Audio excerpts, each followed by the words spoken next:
Hi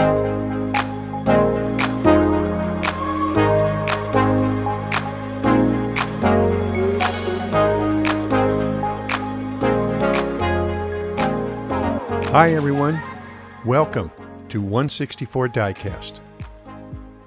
Today we are looking at another piece of equipment in my hardware inventory. As with the other reviews on tech equipment I use, this review is a result of not finding very much in the way of reviews for what I was looking to purchase.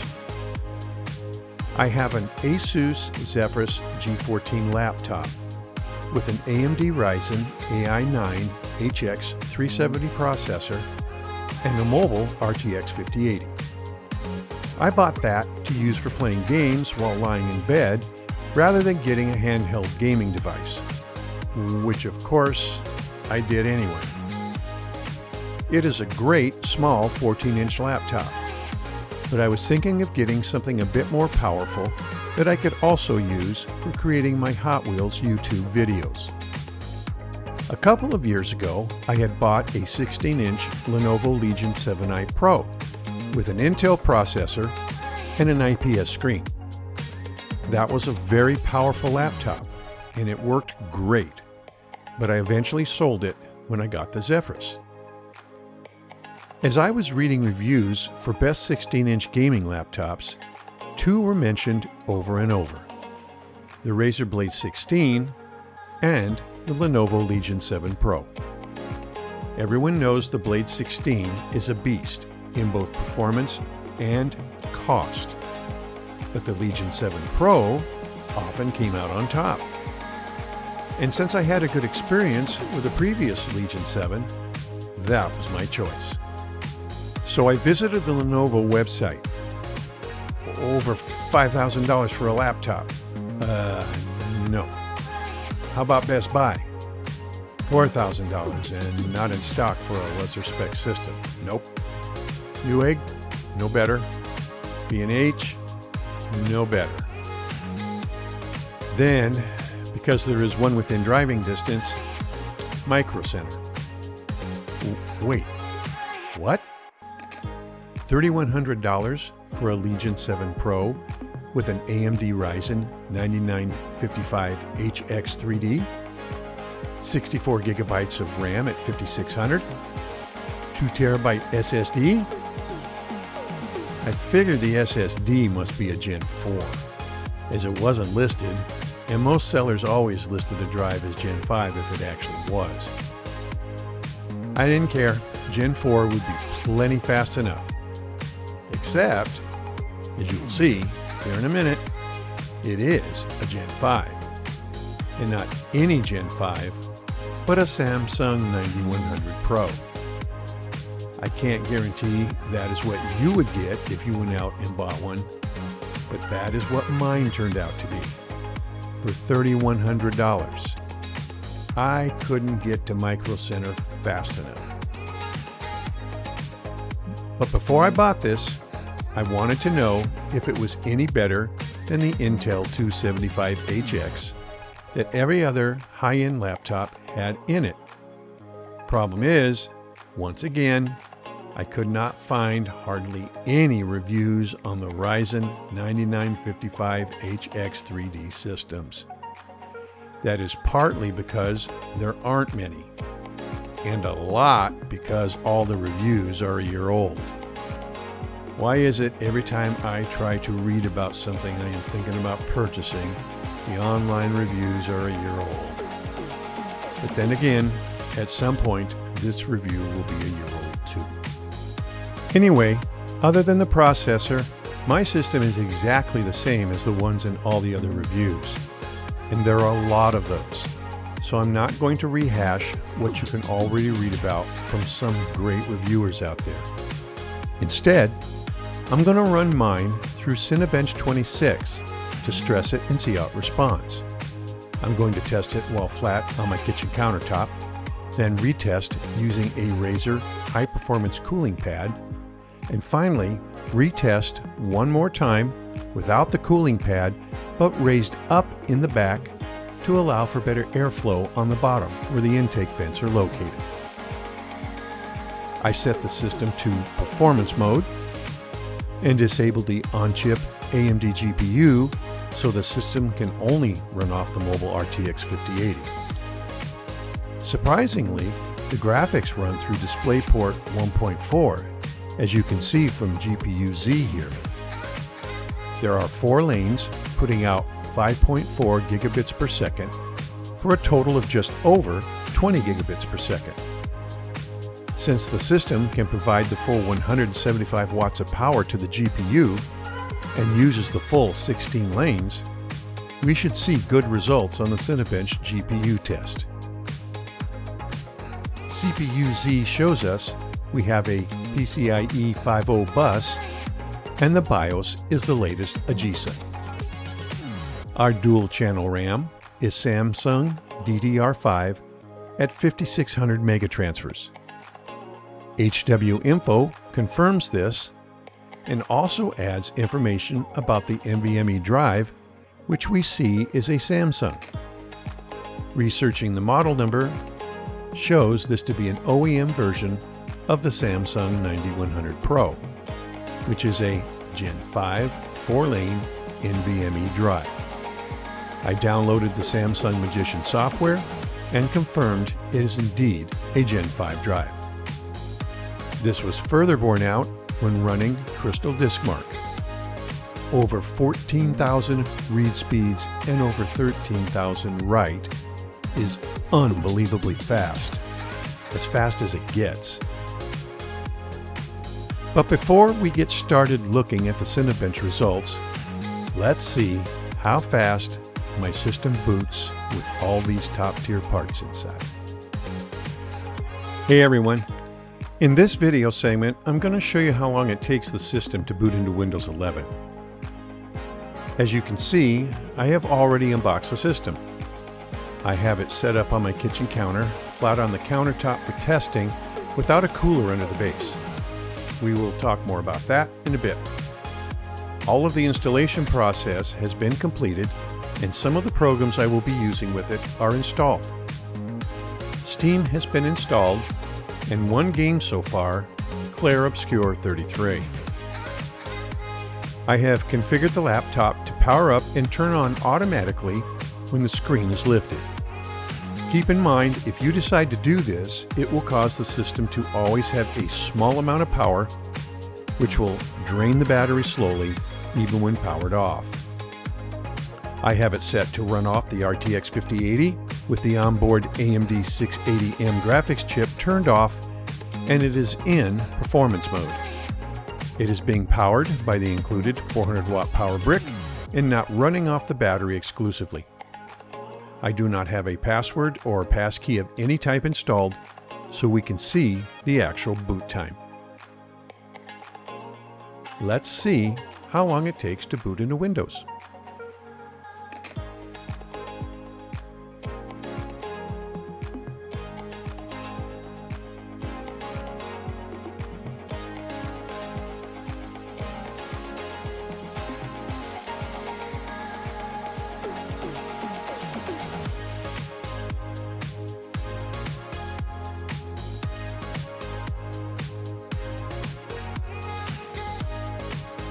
Before running the Cinebench 26 stress tests, I downloaded Clair Obscur Expedition 33 from Steam.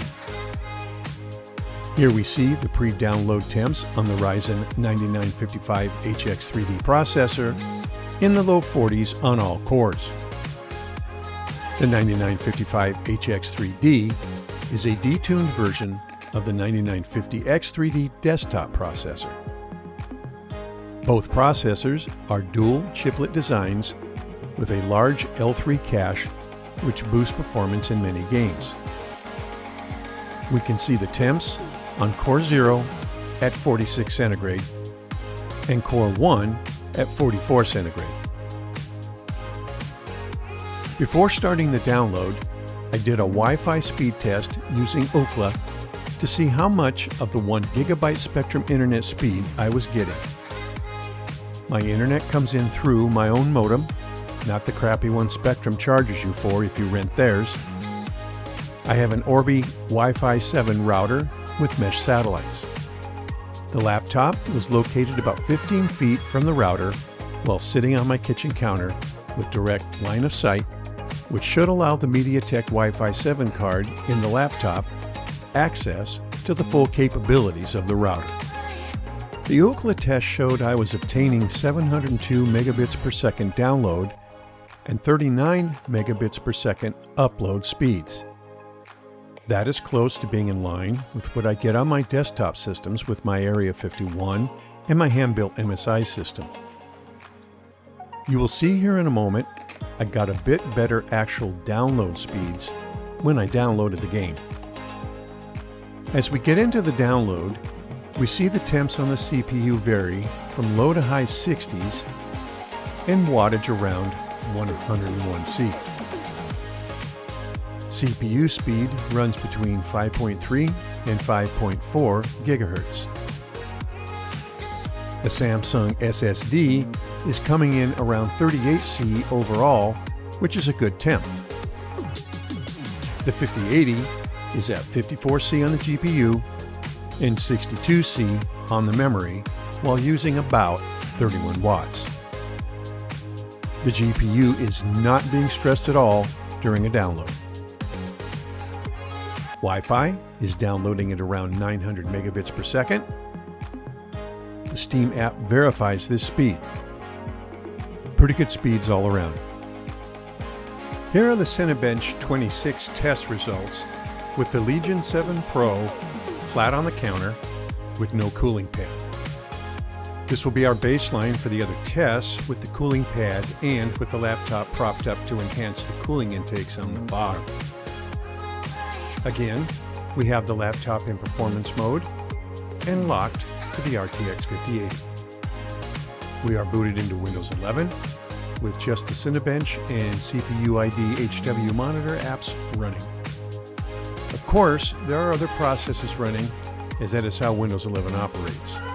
Also, keep in mind this version of Cinebench cannot be compared to prior versions. But as you will see, Maxon does provide a chart to get an idea of how the scores match up to the previous versions. The first test I ran is the CPU multi-core test. Our test result is 8,418.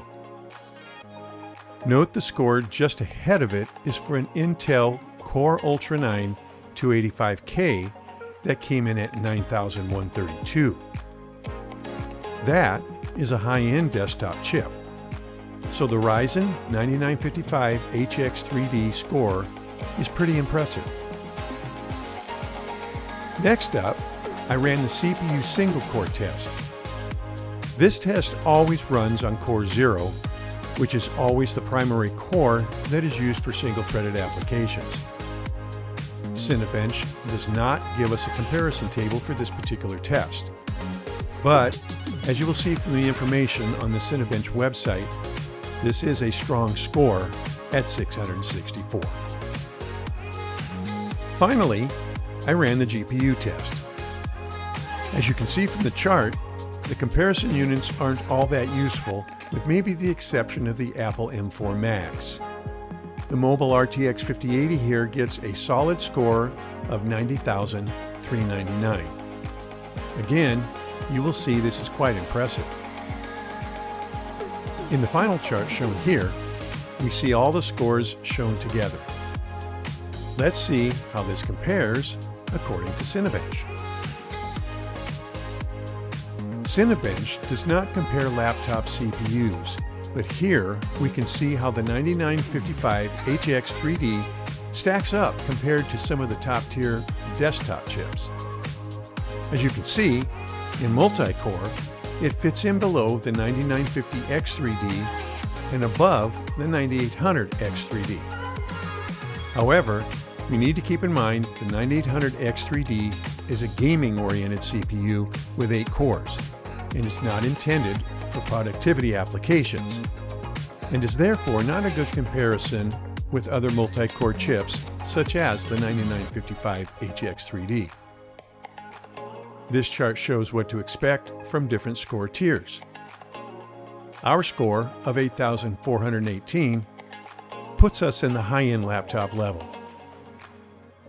Next, our single Core 0 score of 664, which we see here, put it behind the 9950X3D desktop chip and just slightly behind the 9955HX laptop chip, but ahead of the Intel Core Ultra 9 285K desktop chip and the AMD Ryzen 9950X. Impressive for a laptop CPU. Again, Cinebench shows this chip to be in the high-end range. And finally, in the GPU test of the mobile RTX 5080, we see our score of 90,399 coming in well below the desktop 5080, but easily beating the 4090 desktop GPU. That is crazy. Okay, we have our baseline numbers. What happens if we put the Legion 7 Pro on the Razer cooling pad and run the same tests? Now we run the Cinebench 26 GPU stress test with the Razer cooling pad under the laptop and set at medium speed. Running at full speed is very loud, and I have found in past laptop testing there is very little temperature advantage running the cooling pad at full tilt. There is better cooling when going from low speed to mid speed, however, so we will use the mid-range for this test. As the GPU test starts, we see the temps on the CPU hover around the high 30s to low 40s on each core, with the package temp at about the same low 40s. The GPU stress test makes very little impact on the CPU. Before the test starts, the RTX 5080 sits around 40C on the GPU core and 50C on the memory. Power draw at this point is holding at about 10 watts, with occasional peaks up to 73 watts, at which time the temps on the core jump to 52 and 62 on the memory. As we reach the midpoint of the GPU stress test, the system has settled into an even state, and we see stable numbers for the duration of the test. The GPU is holding at about 110 watts at 58C, peaking at times to 163 watts in 60C. These are pretty good numbers, and also verify our RTX 5080 in this Legion 7 Pro is using that 175 watts that it has available to it. The mobile 16-pin 12-volt high-power connector is pulling 103 watts with a peak of 157 and varying between 5.5 and 8.5 amps. It is not being overstressed, so there should be no issues with overheating here. The clock speeds are running between 2,670 and 2,985 megahertz. This is a pretty quick video card. Next up, we run the multi-core CPU stress test, and here we see our CPU cores move up on average from the mid-60s to the mid to high 70s. Core 7 shows a temp of 86, but everything else is running very cool. Our package temp is at 93C, well below the max of 105. This means there's no throttling occurring during the test, and we are getting the full potential of the CPU. You can also note we are hitting 5.2 gigahertz and maxing at 5.6. That is what AMD advertises, and we are getting it here. Good job, Lenovo. I'm not showing temp and speed info for the single core test, as it does not stress the system, and the numbers are very similar to the test with the laptop laying flat on the counter. You will see this with the next test results. With all tests run, we see the GPU score lower than the first set of test runs where the laptop was flat on the counter. The multi-core and single-core scores are slightly higher, but not by much. This all can be a result of margin of error and variances that can occur during and between tests. Here are the differences. GPU, flat on the counter, 90,399. With the cooling pad, 88,351. The CPU multi-core flat on the counter, 8,738. And with the cooling pad, 8,884. The CPU single core flat on the counter comes in at 664. With the cooling pad, it comes in at 678. For our third and final run, we will prop up the back of the laptop without the cooling pad. This should allow for unrestricted airflow to the laptop without an air cooler boost. Okay, so now what we're going to do here is we're going to run the Cinebench tests once again, only this time what we're going to do is it is not using the cooling fan anymore. What I did is I took a cardboard box and propped up the back and raised it up maybe a little bit higher than it was on the cooling pad so that it will get air without any blockages from the countertop itself. So the intake vents are literally right up against that box. They might even overlap the edge of the box there a little bit, so we might use it a little bit. But for the most part, the cooling vents are directly underneath the keyboard there. So it should be able to access air with no issues. So what we're going to do is we will take a look here. Once again, we are in performance mode on the laptop. You can set that in the settings and with the software. And our current temps at the moment are running in high 30s, low 40s, which is what I'm discovering is the normal temperature range on this. If we are quiet here for a moment, you should hear no fans whatsoever. However, you might be able to hear my laundry machine, washing machine in the background because I'm doing some clothes right now. But let's listen for just a second. Getting close. No noise. No noise from the fan. And we are running Cinebench 26. And we are going to, as you can see here, these are our scores from the previous run that we did with the Razer cooler underneath. We were at 88,351 for the GPU. We were at 88,84 for the CPU running all threads and all cores. And we were at 678 on single core. Now, when I ran these same tests with the laptop flat on the countertop, everything except for the GPU scores were a little bit lower than it was when I ran it on the cooler, the Razer cooler. So what we're going to do is we're going to rerun this now. The laptop's been sitting idle now for over 30 minutes. So we're going to go ahead and fire this up. We'll start that up and we'll let this run. And you can see a little bit of the reflection in there that is common on these Legion 7 Pros with these OLED screens. The screens are beautiful, but you do get a little bit of the reflection. So as we're going here, take a quick look at the temperatures, and we spiked up into the 50s here. 65 on all core, and in the low 50s it looks like for the rest of the cores here. So we'll let this run. As you hear the fans start to ramp up a little bit.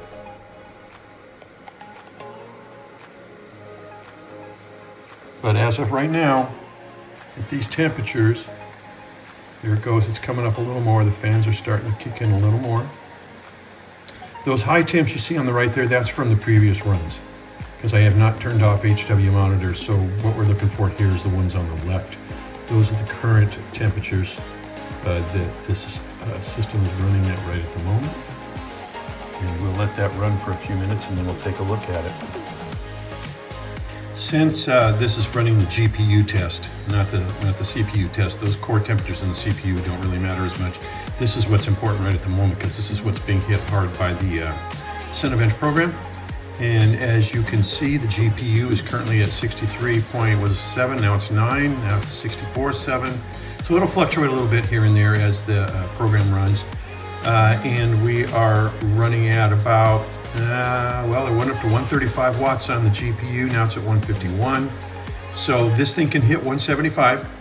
So we will see what happens as we go along, and we'll see what that score is as we go.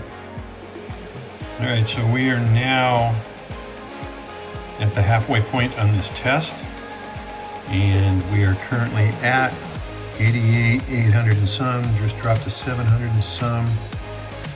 So, and that is on the mobile 5080 GPU that's in this laptop.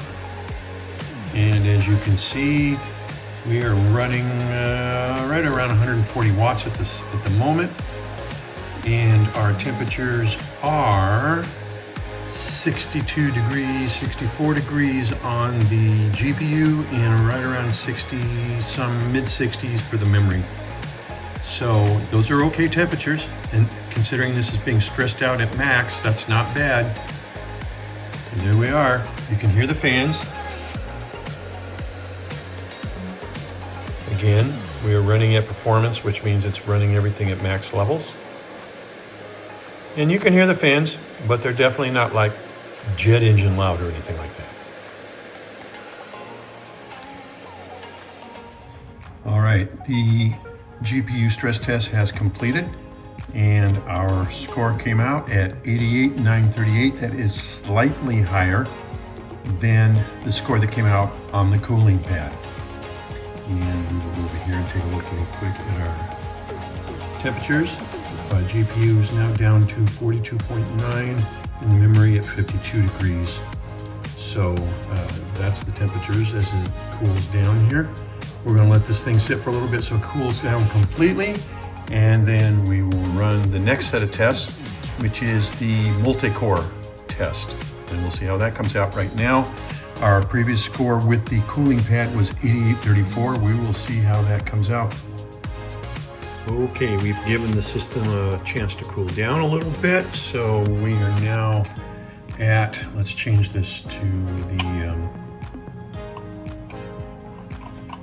so that we can look at the processor part, because this is what's going to get stressed out now. So we are running high 30s and very low 40s at idle at the moment. No fan noise. So let's come over here and take a look at our next test, which is going to be the CPU multi-thread. And here we go. We're going to fire it up. Come over here, take a look at the temperatures. And so we just jumped up to 70 degrees on the all cores here. And everything's running now. It's moving up into the 80s now. So that's to be expected. And this, what probably will happen here is that it'll climb up probably close to the 90s, maybe go into the mid 90s, and then it probably should come back down and hover around in the high 80s, low 90s or so. While it's doing that, the fans have just kicked in. And here we go. Let's see if we can run this thing. And if we hit 8800 again, like we did with the cooling pad underneath. Again, no cooling pad underneath on this run. Okay, so now we are at the midway point of the run here, and we are at 8,800 points at the moment, which is pretty much where we were with the cooling pad. And here are our temps. All core, we're at 88.8 degrees right at the moment.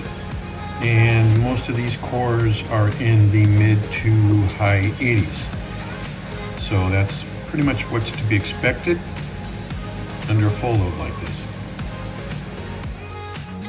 All right, the tests have completed, or I should say the multi-core test has completed, and we came in at 8890. That's almost 89. That is the highest score so far. So right now we are at 88,938 on the GPU, and 8890 on the CPU multi-thread, multi-core. So next up, we're going to run the single core test, and our last score was 678 points, which is actually pretty good. I'm going to show you the Cinebench webpage, what the numbers mean and how they compare to other systems and stuff like that when we're done with these runs here. So, but I can tell you right now, those numbers are actually really, really good. As you can see down here on the GPU scores, or this is the Apple iPhone 17 doesn't focus really well for some reason on this, so I got to pull back just a little bit. But we're just behind the Ultra 9255K on a lot of these scores and stuff like that. So it's pretty amazing what this laptop can do. So let's go ahead and fire up the single core test. And that one always takes a little bit of time for it to get going. That always pops on the screen like that, and nothing will happen for a little while it starts doing its churning away its stuff. Let's see what the temperatures look like. And right away we see them jumping up. So we're at almost 70 degrees now on the whole package. And everything else is at about 42 degrees. Why is that? Well, it's because we're running a single core. So on our core 0, which is what it's running on, we're now at 70 degrees. So we'll let this run. At the midway point, we'll come back and take a look again. So I forgot to record the midway point, but I can just tell you nothing changed. The temp stayed right around 70 degrees on the single core. The score here, 686, which is right near what it was when it was running on the cooling pad. So both the raised up laptop and on the cooling pad got scores that were slightly higher than lying flat on the countertop, and there really wasn't a whole lot of change. So basically, that $100 some odd dollar Razer cooling pad that I got didn't make much of a difference. But you know, obviously they don't hurt, but it obviously didn't make a lot of difference, and it made more noise because of the fan running. So for all intents and purposes, you can either prop this slightly up to get a little more air going underneath, or go ahead and just lay it flat. And it runs fast. So let's take a look at what Cinebench has to say on their website about this processor and this GPU.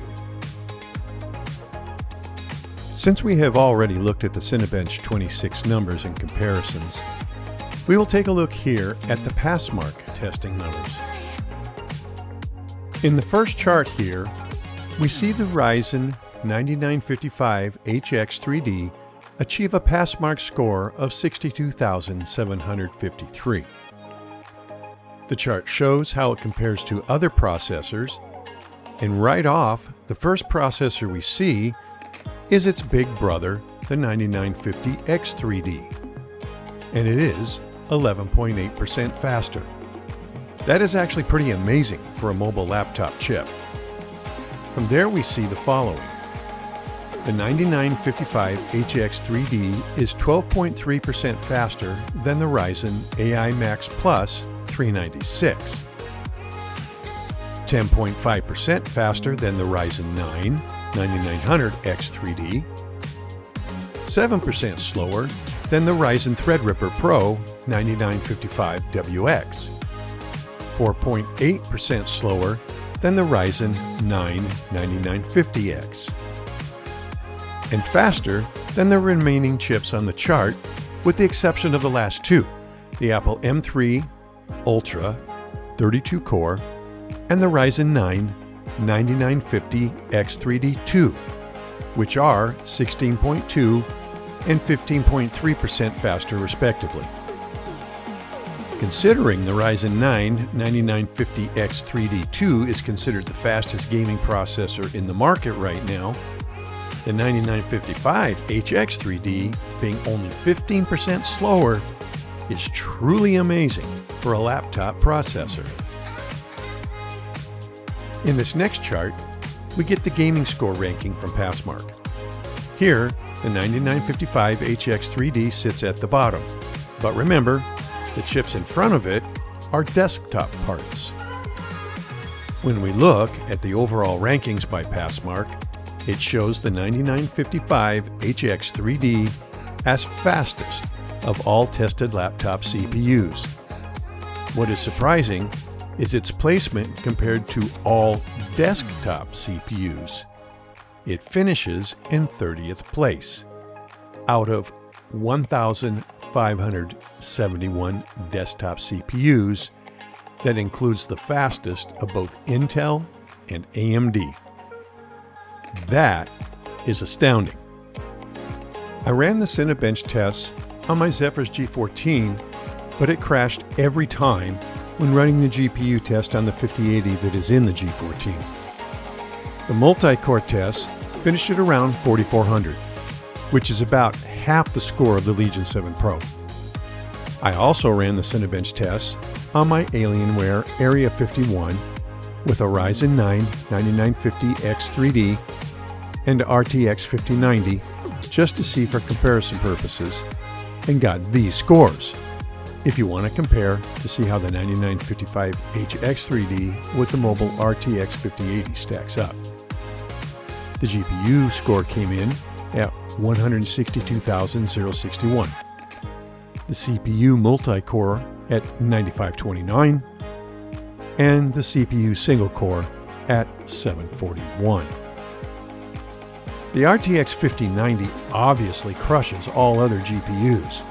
However, the 9950X3D in my Alienware was not that much faster than the 9955HX3D in the Legion 7 Pro, which is a testament to how fast that mobile CPU is. So there you have it. That is my new Lenovo Legion 7 Pro with the AMD Ryzen 9 9955HX3D and mobile RTX 5080. I hope you find this review useful in helping you decide whether or not to buy one of these. For me, getting it at Micro Center for just under $3,200 for these high-quality parts was a no-brainer. Unfortunately, I believe these are now going for around $3,500 at Micro Center. And they do not ship these. You must go in-store to get one. Since I started working on this video almost a month ago, prices on anything computer-related has rocketed into the outer atmosphere. I got lucky and had a moment of good timing. I hope you find a way too. And thank you for stopping by 164 Diecast. And we will see you on the next video.